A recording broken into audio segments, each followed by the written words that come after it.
Hey everybody, welcome back to Bruce's Bees. We are here in Southeast Alabama. It's February 6th. It's been a beautiful day and I'm here with Tom Nolan. He is from NOD Apiary Products from Canada. They are the creators of the Formic Pro and MITES quick strips. In other words, a Formic product. I know a lot of people are concerned about this product, especially in the heat, and so he's been gracious enough to hang out with me today. We worked some bees and talked a lot about Formic Pro. And I'd like, Tom, if you could introduce yourself to us and address some of the issues that some of the most common questions you have when it comes to the Formic Pro product. Yeah, sure. First, I want to thanks for having me, Bruce. It's a great opportunity to escape the snow and the minus 31 Fahrenheit weather we're having in southern Ontario. So it's, just amazing. Usually, I'm looking at bee yards full of snow, but here we are in Alabama, like looking at full frames of broods. That was pretty exciting. Yeah, so I'm the North American rep for NOD Apiary Products, a product that we manufacture in Canada. Our flagship products are the Formic Pro and MITES quick strips. One of my main reasons for being here in the South is that, our product is pretty well known in the northern states, pretty widely accepted and used product. Probably less so, as you know, in the South.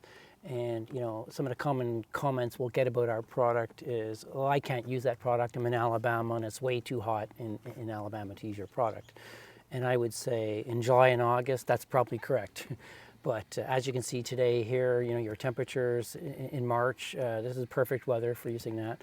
So I thought it'd be great to have a discussion, sort of go over some of the kind of concerns and comments we hear about using our product in the southern states where it does get hot, and it is an issue.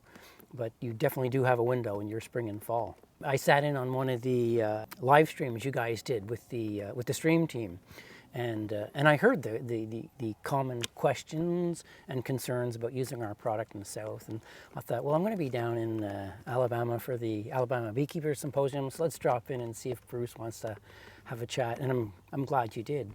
A typical question we have is about temperature, and of course, like I said, midsummer here, too hot. Our temperature range to use Formic Pro is between 50 and 85 degrees. Once you get below 50, it's really not vaporing off as fast as it should be. So you're not going to do any damage, but it may not be getting the efficacy you need. Once you get above 85.9, you're in a danger zone, in a zone where you could be killing bees as well. But you do have the window. How does the product work? Yeah. Well, I mean, unlike some of the synthetic miticides that are contact treatments where the bees have to touch it, spread it, move it around the hive, it is a fumigant. It's a vapor. The active ingredient is formic acid, and our product is basically a polysaccharide, a sugar gel pad that's impregnated with formic acid. And one of the key components we have this eco-wick paper, which acts as a wick. So we've known for years that formic acid will kill varroa mites. One of the challenges was how to harness that formic acid to get it to really slow enough that it's killing the mites without killing the bees. And I think our product, has sort of answered that, and we can deal with that. We have two treatment options. Option one we call 2 strips for 14 days. And option 2 is 1 strip for 10 days, apply the second strip for the second 10 days. I think there's a lot of lack of clarity or misinformation around that. A lot of people think they're two equal options. 3 of the key selling features or main benefits of using our product is that it penetrates below the cap and will kill mites below the cap. 2, that you can use it during the honey flow with your supers on, so it won't contaminate your wax or honey. And 3, it's highly unlikely to develop a resistance. But going back to killing below the cap, we know that that's best done with option 1, 2 strips. When you're using 2 strips for 14 days, you're definitely going to penetrate the brood cap and kill mites below the cap where they reproduce. Option 2, we call the 1+1 method. You may get some penetration below the cap under ideal conditions, but more than that, you're probably killing mostly the phoretic mites, the mites that are in the dispersal phase on the bees. So having said that, I'll quite often get asked, well, so why bother having option 2?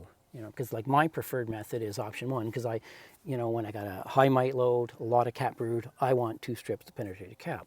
Personally, I run single brood boxes. When I'm going through my yard and I know I'm applying my treatments, I'm putting 2 strips on. But I get to that one colony where it's, there's not really 5 full frames of bees in that colony. It's a little on the weaker side. In a case like that, I'm going to do option 1, which is 1 strip for 10 days, follow it up with the second strip for another 10 days. That's option 2. That's option 2. Okay. So that's what I call, really the phoretic kill. Okay. In theory, I think a 10-frame box, 2 strips, 5-frame box, 1 strip. Why does that not work? Keep in mind, when we register a product with EPA in the US and stuff, we've got to give them data, right? So of course, when we register these products, we do it with the standard equipment that's being used, which is the 10-frame Langstroth box, right? So we did our testing with singles and doubles of 10-frame boxes. So what we learned over the years is, again, comparing it to a contact strip. This is not a contact strip where the bees touch and move it around. Sure. This is a fumigant. And what happens is when you put the strips in and the vapors go throughout the hive, it's unpleasant for the bees, and they want to move those vapors around. What we've come to realize through our data is we need a certain amount of bees to move those vapors around where they don't get overwhelmed. And we know that's about 5 frames of bees. So if you were to take a nucleus colony that had, only 2 or 3 frames of bees and put a single strip in there, you're probably going to overwhelm that colony and probably have some definitely bee mortality and possible colony mortality, right? So that's why we don't recommend treating nucleus colonies with our product. Having said that, what people define as a nuke these days is getting really murky. Well, today we saw that. We went through some of my colonies, and some of the nukes had 2 or 3 frames of bees. Right. And some were packed side to side, totally packed with bees. So in that case, I understand what you're telling me, but in that case, if you have a completely packed out 5-frame nuke of bees, where you just pull them out and the bees are just falling over the sides, would it be appropriate then? We have talked too about adding another box to help generate, I guess, enough space for the for the vapor to move throughout the colony. Is that one of the bigger concerns, is just the space for the... Yeah, it is. We haven't done any really testing, and it's not on our label. Definitely wouldn't put it on a 5, even a big boomin' full of bees. Putting on a second box would give the bees some room to move up and get away from the vapors. But again, it's not one of our registered treatments. I hear a lot of anecdotal stories about beekeepers who will treat a nuke, a 4/4 or 5/5 by cutting a pad in half. It's not something we can advocate because we haven't done that testing. You can only speak to what the package label, what the correct instructions on the label are, which makes sense. And so I guess my next question would be, I know a lot of people who watch the channel, maybe up north, use Formic Pro successfully. I've heard a lot of people talk about it. And I know that the thought pattern is, you've mentioned this a little bit already, is here in the South, and it was my thought process actually, is it's just too hot. It's just, I have never even considered Formic Pro honestly before, because I'm like, well, it's just too hot here. And so if you were giving us advice here in the South as to when to treat our colonies and how to do it, just give us some guidance on that, what you would do. Yeah, the information here in the South would be pretty much standard with in the North. Key components to having a successful outcome is hive strength. So you want a minimum 5 frames of bees. So it's not for a nuke. Hive strength, ventilation is key. You want fully open entrances, no entrance reducers, no mouse guards, no robbing screens. Because the bees are going to want to bring in fresh air and move the air around. So definitely no. If you happen to run upper entrances, that's fine. Most of our testing has been done with solid bottom boards. So if you happen to be using screen bottom boards and you have an inspection tray, we would recommend putting the inspection tray in. So that's high strength, that's ventilation. Also, temperature is key. So, and a typical concern we'll get is, okay, so we're getting close to the 85 range because we want to be treating between 50 and 85. And I'll get this comment a lot. Well, I'm not going to get 14 days in my area at 85 this time of year. Even though it's a 14-day treatment, what we're really looking for is a 3-day window. Most of that vaporing off is going to happen in the first 3 days. So if you're looking at your forecast and planning your treatment, a 3-day window is what you're looking for. If temperatures crept up, above 85 into 90, 95 after day 4, probably not going to be an issue. So you're thinking about your 3-day window. High strength, temperature, ventilation. Also, most treatments to some level are not at a certain amount of stress to the colony. So you want to reduce any other stressors. If you're treating really early in the spring and you don't have good food reserves where there's no flow on, if you're planning on feeding your bees, we recommend waiting till bees have brought in some nectar first couple of weeks when they're flying regularly, or if you are feeding, supplemental feeding, get some feed into the hive so they're not nutritionally stressed, so you're not adding a second stressor on. So a well-fed colony is always going to react better to treatment. If you're going to feed the bees, you don't feed in conjunction with the product. So you want to get them fed, get them healthy. Like when the bees drop back in the bee yard from pollination, you know, if I decide to use this product, which I may try to do this year, I'll let them sit down in the bee yard for a couple days, for a few days, get comfortable, get flying, just get back adjusted to their environment, let the stress levels drop, and then apply the product. And that kind of leads to my next question. Cup is kind of a two-tier question. Number one of the big concerns that we hear about all the time, and we've talked about this quite extensively today, is about queen loss. Right. We had Ian Stepper on the stream team within the last week or two on our live chat, and that was a concern he had about it, was queen loss. And so maybe if you could talk to queen loss, number one, number two, brood loss, because it was really interesting what you told me about earlier with the brood loss, that that's expected, you expect some of that. So kind of talk about what someone will see after Formic Pro, kind of what you will see in your colonies after that happens, after it's applied. All right, so let's go to the common observations first, and then we'll go into the queen loss question. It's not uncommon at all when you're treating, particularly with the two-strip method, that one, you're going to kill some brood. You know, that's a given. Some of you're going to damage some of your brood. So if you're looking at brood frames, nice brood patterns, you're going to kill some brood, and more than likely, pretty good chance your queen is going to stop laying. Good 3 days, sometimes up to a week. This is pretty normal, right? Once you get past that initial blast of the formic, and even in the first day or so, when you put your strips on, your bees may be foraging and bringing in pollen. You'll put your strips on the first day. You'll see the foraging will stop. Within a day, usually by day 2, they're back to foraging. You'll see them, if they're bringing in pollen, they're back to bringing in pollen. Usually that's day 2. But by the end of the first week, your queen will start laying again, and you go 2 weeks post-treatment, I start seeing beautiful brood patterns. They always bounce back. So for me, that's just something that I've gotten used to because I've been using it. You know, I treat twice a year, spring and midsummer, and most of our long-term users, they sort of accept that. And I'm not really too concerned about setting my bees back, because on the same hand, you know, we have people who will talk about caging queens and doing a brood break. Absolutely. And then when the queen, you let that queen back in, she goes boom, she's back on, she's laying up a storm. Same thing happens with the formic. Oh gosh, okay. So I look at it almost like a brood break. The queen issue, that's an interesting question. I remember when I first started working for NOD, I went out and asked a couple of our long-term users. People have been using our previous generation product, the MITES quick strips. One particular beekeeper in North Dakota, I asked them, what is your experience of queen loss using our product? Because he'd been using it for years. And he said to me, you know, I lose about 10% of my operation a year. With the formic acid, that number doesn't change much. It just happens instantly. He said, so when I do treat, any of my queens that are poorly mated, or any of my queens that are older, that are putting out a weaker pheromone scent, or any problem queens, they get pushed out, and I build it into my management. I requeen. I build it in that way. My own personal experience is, like I said, I treat twice a year with Formic Pro.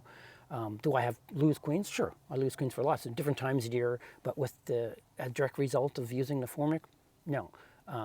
I typically go back and check, and when I see supersedure, I'll see a certain amount of supersedure in my operation, and it's usually pretty low. I started keeping pretty good notes last couple of years.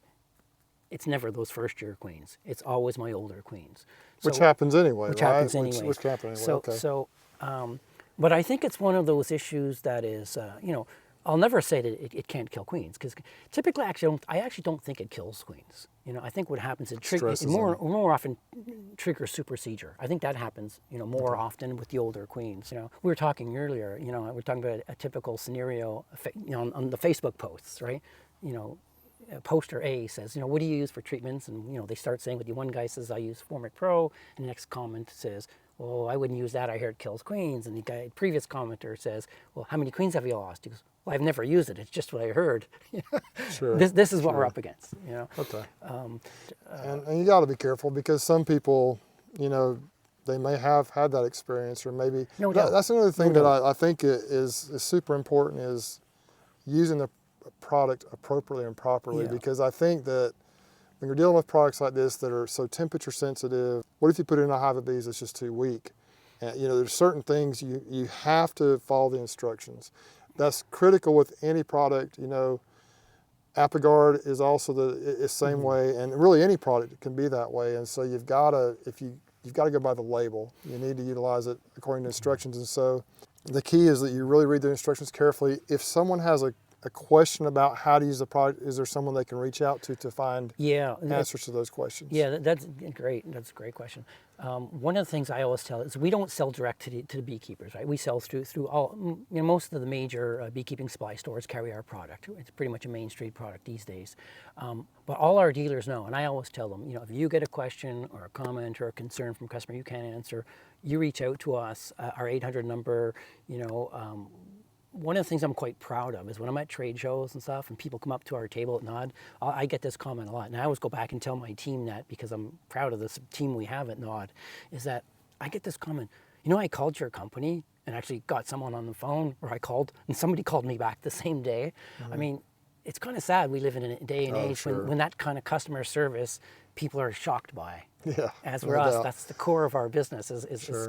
So could an average person, like a hobby beekeeper, are they able to reach out to your companies? So anybody can contact your company? Yeah, we get first-year beekeepers calling us all the time. Great. Sometimes I get calls from guys who are in the middle of the bee yard. I'm just getting ready to put your product on. And they're actually shocked when they actually, talk to somebody. Somebody answers the phone, somebody says, I'll call you back in a couple of minutes. That is a relief, we are very proud of that, and we're really accessible. One more question just came to mind. So you've got a single deep packed with bees, that's 2 pads. Right. You've got a double deep packed with bees all the way full, still just 2 pads? Still 2 pads, yeah. We never go beyond 2 pads. So it still is just as effective because they're circulating the vapor through the colony, correct? Yeah. And we always recommend, when you're running double brood boxes, putting the strips in between the 2 colonies, because we want people to think of it as a brood treatment. We want the pads in the heart of the brood nest. It's a brood treatment. Is there an advantage, and you mentioned briefly earlier about the ventilation, is there an advantage to having an upper entrance? For example, you saw my colonies today, and many of them are just kind of flat. There is no upper entrance. Yeah. There's not a good amount of ventilation. Would it be a good idea for someone like me to put a little stick under a corner to allow that, or is that necessary? Not really necessary. If you got a fully open front entrance, that's sufficient. Okay. That's sufficient. We also talked about the pallets, how the pallets are usually reduced. You might have a half of an entrance as opposed to full entrance, and you felt like that was sufficient? Yeah, this is typical for our commercial. Most hobbyists are not palletized, but if you're palletized, there's no standards. Some guys will have the built-in entrance reducers on the bottom of the pallet. If you've got more than half of that open, it's sufficient. But particularly here in the south, you guys tend to have wider, which is fine. In the north, a lot of guys will build it down to the entrance just being a couple of inches. That's not sufficient. So what we recommend usually is, when you're putting your pads on, when you put the box back on, your second box, to do an offset, set it back about 1/2 inch. Okay, yeah, makes sense. And we have that in our sort of diagram in our application literature. So just kind of going back, if I'm just an experienced beekeeper, a new beekeeper or whatever, and I want to utilize Formic Pro, let me walk you through what my thought process is. So I'm coming out right now today. It was mid-60s here, beautiful weather. Ideal today. Not -31 like Canada. -31. So, right now would be probably a pretty good time to treat with Formic Pro. Yeah. So coming out of winter, you saw the bees are pretty happy. They're starting to bring in pollen. They're just living their life. Whether you're in the south or the north, if I'd had hive entrance reducers in my hives, take all that out, open everything up, apply the product, 2 strips on minimum 5 frames of bees, not just bees on 5 frames, but 5 frames of bees, preferably more, and only 2 pads. If I just have 1 box, just put them in the top and make sure there's room, ventilation in the hive. If I've got 2, put them between the 2 deeps or whatever, the 2 boxes, and then they stay on for 14 days. 14 days. And then take them off and the treatment's done. Take them off, treatment's done. They're compostable, so if you got, if you're rural, you can throw it in your compost pile. So the other thing is, if you utilize the other method of 1 strip times 2, like you go 10 days apart, right? Right, 1 2 strip treatments. for 10 days, second strip for But that is not, you wouldn't necessarily recommend that for brood capping penetration, or would you? I know we talked about that a little bit. Well, I'm going to go with the assumption that we've done an alcohol wash and we know what our numbers are. Sure. Right? So if you got a high mite count and you got a lot of cap brood, you know you're going to have a lot more mites inside that cap brood. So that's an ideal situation for 2 strips because you want to penetrate that cap. But you come out early in the spring and you have one colony where there's not so much cap brood, but you did find a couple of mites. You know, not an overly strong colony. That's a 1+1 option. Sounds good. Right. I personally feel like if I try the product, which I may do here in a few weeks, I feel like I'm just going to go ahead with the 2 pads. That seems like that's what you use, what you kind of recommend, and I feel like that's what I'm going to do. But I appreciate you coming. I think you've answered some really important questions. Sure. I've never been opposed to Formic. I've just never known much about it. And so that's kind of, you know, I've always just heard it's too hot in the south. It's kind of been my impression. So I've learned a lot. I'm glad you reached out to me. Tom was down here at the Alabama Symposium bee conference and just gave me a call or messaged me and said, hey, can we get together? And he drove down here. It's a couple hours south of where he was, and we've had a really good time today. It's been a lot of fun. Any final thoughts? No, what I would recommend is that, you know, if you haven't used our product and you're thinking about, and you're one of the southern states here, reach out. You know, we're available. You can get our 800 number. I'll give you a call back, and we want to do everything we can so you have a successful outcome. And that's my plan for 2023, to spend a lot more time here in the south and do this type of education so that people will become comfortable with our product like they are in the northern states. And one thing I've been really impressed with, Tom, is that you haven't talked bad about other products. You understand the need and the use of other products, Absolutely. but this is just one tool in the toolbox. Absolutely. And so I really like that about you. You're not down here with the hard sell like you've got to use my product. You're just kind of like, it's more like the heart of a teacher. Like, how can I help you guys learn about my product? If you want to use it, fine. If not, fine. But at least you're educating us and allowing us to know what's out there as another tool for the toolbox, besides just the Apivar and the oxalic acid and the Apigard, which is a little scary down here at times too if not used properly. And so it's really, you know, we've talked about different timing and stuff like that in the year.